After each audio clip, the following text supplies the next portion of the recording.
Hey guys, welcome back. This is the second part of that video we started. Just wanted to take a bit to kind of update you on what I have done in between the two videos.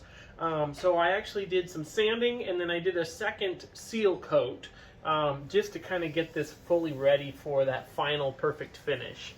And today is when we're going to go ahead and give this the final finish. So this has been filled in a little bit. Now we're just going to be able to finish it, fill it in all the way. Our edges are ready, everything is sanded, everything is smooth, and we're going to go ahead and mix up our resin here in just a minute, and we'll invite you back into our workshop. Alright, so here we go. We're ready to go ahead and mix our resin. I'm using Olagen epoxy, and this is a countertop resin, so it's part A and B. It's a 1-to-1 mix ratio, so it's very easy to use, and this is actually going to be just a pretty easy process. So we're going to mix up approximately 3 ounces per square foot of your tabletop. So I have about 12 square feet. This is an 8-foot long slab by 1.5 feet. So that means 3 ounces per 12 feet, or sorry, 3 ounces per foot means I need a total of 32 ounces. So we're going to do 16 for my part B. Make sure I'm paying attention to my measurements here.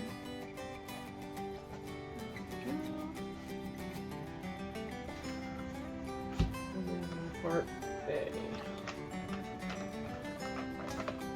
Now I heated this up just a little bit so that my part A will not be quite so thick. It'll be a little more runny, which is very helpful if you're dealing with a countertop resin. So we're going to go up to 32 ounces on this handy dandy little bucket that has the measurements for me.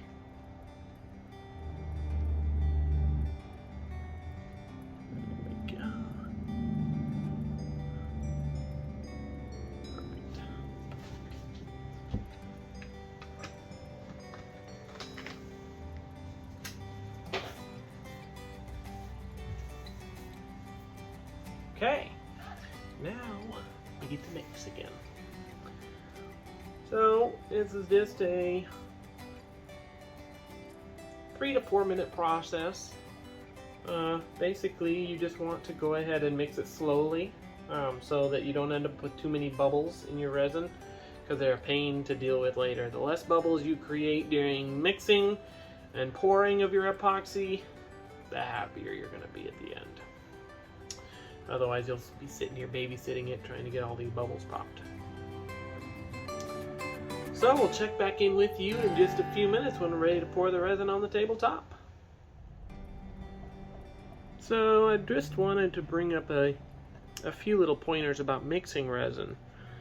It's very important when you're mixing to scrape your stick along the side. So that you can get anything that has been sticking to the edges of your bucket and get that mixed in there. You can kind of see that cloudy look. I don't know if you can see it real clear in the video, but all of that has got to disappear. Now you'll see a bunch of bubbles in there, and that's normal. We'll get them out later. I'll show you how to take care of the bubbles. But the cloudy look needs to go away. We want a clear epoxy. We want it to be completely mixed. Otherwise, you'll end up with sticky and tacky surfaces. That's probably the most common question I see on the Facebook groups that I'm part of. Is something along the lines of, hey, I just finished my first pour, and after 48 hours of waiting for it to cure, I still have spots that are sticky and tacky. And the most common reason is because you didn't scrape the edges or the bottom of your bucket, and so it didn't quite fully mix well enough. And so when you poured, it left part A and part B that were still not completely mixed into each other, and those are going to stay tacky no matter what you do. So most of the time what you have to do to fix that, there is a fix, fortunately.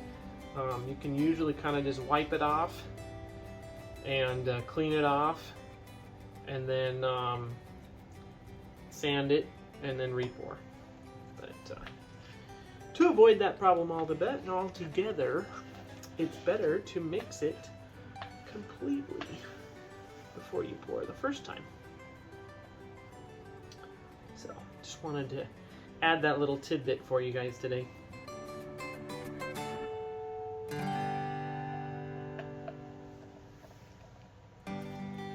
That's looking pretty good.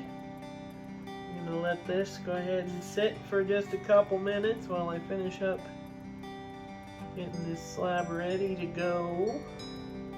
So we'll check back in with you in just a few minutes. Alright, so you remember that loaded paintbrush I was talking about earlier? We're gonna go ahead and take that now, and I've let this sit for a minute, and we're just gonna go ahead and dab this along here. This helps to just kind of start the process of popping the bubbles and securing the resin to, you know, just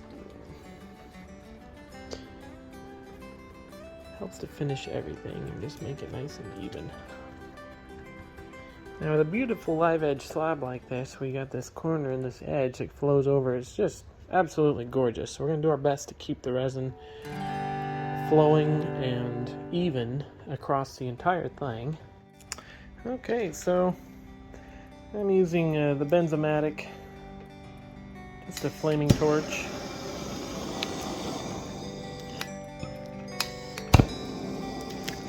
There we go. Fire! And you're just going to come along quickly and pop the bubbles. So this is nearly ready for me to set and forget.